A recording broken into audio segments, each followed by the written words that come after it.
Hello, I am doctor पूजा बंसल। आज मैंने सबसे डिफ़िकल्ट टॉपिक चूज़ किया है, दैट इज़ कैंसर। पर उसमें सबसे easy endometrial cancer I will discuss today.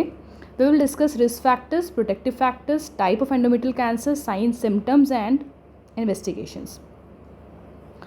As you all know, endometrial cancer occurs due to the overexposure of the estrogen, and this occurs due to the frequent menses. Let's discuss the risk factor. इसका एक छोटा सा mnemonic है, कोल्ड नट है family history. C is for carcinoma, ovarian carcinoma, breast carcinoma, cervical और colorectal carcinoma. O is obesity in which androgen is converted into oestrogen in peripheral fat. O is old age, most common in 50 to 70 years of age, average is 60 years of age. L is late menopause and early menarche. D is diabetes. Along with the diabetes, if hypertension and obesity is there, it is called corpus cancer syndrome. N is nulliparity. U is unopposed estrogen, which occurs in PCOD and infertility. Use of tamoxifen. H is for hyperplasia. If without atypia, there is 1% risk in conversion to endometrial cancer, and with atypia, 29% risk is there. If patient is on HRT but only on estrogen component, progesterone is not there to stabilize the endometrium. In family history, we will discuss about HNPCC, which is also called Lynch 2 syndrome, which occur due to mutation in MLH1, MSH2 and MSH16, and it accounts for 40 to 60% lifetime risk of endometrial cancer. Then how do we identify the patient of HNPCC? If there is early age at diagnosis of endometrial cancer, or there is family history of early onset of endometrial cancer, if there is family history of 2 or more than 2 associated cancer, then we will advise her a risk reducing surgery, that is total abdominal hysterectomy plus bilateral salpingoophorectomy at the age of 35 or earlier if family is complete. And meanwhile, we can advise her OCP and monitoring via transvaginal scan and endometrial aspiration after the age of 35. Let's discuss the protective factors. Multiparity, there will be less menses, less exposure of estrogen. Smoking actually destroys the estrogen and it will also lead to early menopause. And OCP, use of OCP lead to decrease in 50% endometrial cancer risk, as it converts estradiol into E1, that is less potent form of estrogen. Use of phytoestrogens, fruits and green tea and vegetables, and doing physical activity also protect us from the endometrial cancer. Then what are the histological types of endometrial cancer? Most common is endometrioid adenocarcinoma, that is 80%.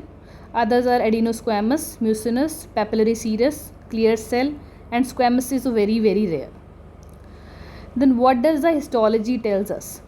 It tells about the prognosis of the patient. There are two types of histology, 1 and 2. One consists of endometrioid adenocarcinoma, that is 80%, and it occurs in obese women. And type 2 histology consists of papillary serous or clear cell carcinoma. It occurs in lean and thin women. Why type 1 have good prognosis? Because it occurs in pre and perimenopausal women, and there are pre-invasive lesions are also there, and it develops on the background of endometrial hyperplasia, which is responsive to estrogen. That's why it is considered to be of good prognosis. As you know, endometrial cancer is also one of the cause of postmenopausal bleeding. I have discussed postmenopausal bleeding in my previous lecture. Let's discuss it here quickly. What is postmenopausal bleeding? After 1 year of menopause, bleeding happens, that is postmenopausal bleeding. Most common overall causes atrophic or senile vaginitis.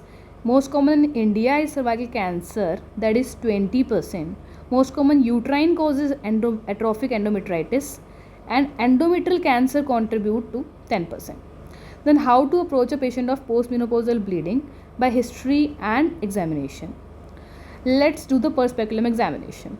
If there is any growth, we will take the biopsy. If pars speculum examination is normal, then transvaginal scan is done.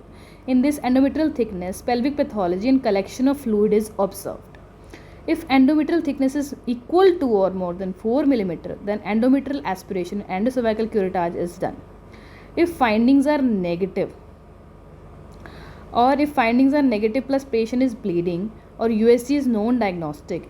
In these three conditions, hysteroscopic guided biopsy is done. This is a gold standard investigation. Curettage and DNC are outdated procedures now, and a new procedure, that is immunohistochemistry along with histopathology, can be done. It provides us the information with till the primary site of carcinoma, and it distinguishes the atypical hyperplasia from other benign carcinomas. Let's discuss the endometrial cancer in detail. It occurs in 50 to 70 years of age, average is 60 years of age. Most common symptom is irregular vaginal bleeding, most specific पर हमारा postmenopausal bleeding. And patient may complain of vaginal discharge which can be foul smelling, pyometra, pelvic pain or Simpson's pain. On general physical examination, patient may be cachextic. Pallor or pedal edema may be there. On breast examination, lump can be there. On per abdomen examination, lump can be there, and it most commonly due to pyometra type 2 type of endometrial cancer. On per speculum examination, any growth, bleeding or discharge can be there. On per vaginal examination, uterus can be of normal size or bulky due to pyometra. Let's discuss the investigations. As you all know, blood and urine investigations are sent. Then imaging, transvaginal scan is done. Contrast and enhanced MRI of abdomen and pelvis is better than CT scan, as it tells about the myometrium extension and cervical involvement. CT scan tell about the lymph node involvement. Chest X-ray is done to rule out the lung mets. वैसे investigation of choice is endometrial aspiration plus endocervical curettage, and pap smear was also done. Tumor markers में we can go for CA-125. It is optional. It tells about the prognosis and reoccurrence. If patient is of HNPCC, barium enema, colonoscopy and sigmoidoscopy is also done. And if there are urinary or bowel symptoms, we will do barium enema, cystoscopy or intravenous pyelogram. So ये मेरा first lecture on endometrial cancer part 1, and in next lecture we will discuss about the management of endometrial cancer.